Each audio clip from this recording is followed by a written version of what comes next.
इस वक्त हम शानदार चौक में खड़े हैं जनाब, और जो महंगाई की लहर जो आई है जनाब, उसके बारे में आवाम से राय ले रहे हैं जनाब। हमारे साथ एक भाई है, आए उनसे पूछते हैं। जी अस्सलाम वालेकुम। ये नाम साहब तुम्हारा?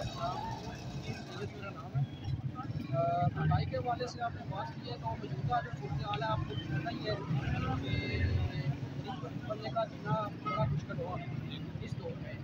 तो अभी मैं आपके क्वेश्चन से बात करना चाहता हूँ कि जितने भी मतलब पॉलिटिशियन है, इनको चाहिए सब इकट्ठा हो जाए, एक पेज पे आ जाए और इस मुल्क के लिए सोचें कि जो मुल्क में जो ये हालात है आपने कैसे कॉम्प्रोमाइज़ करना है।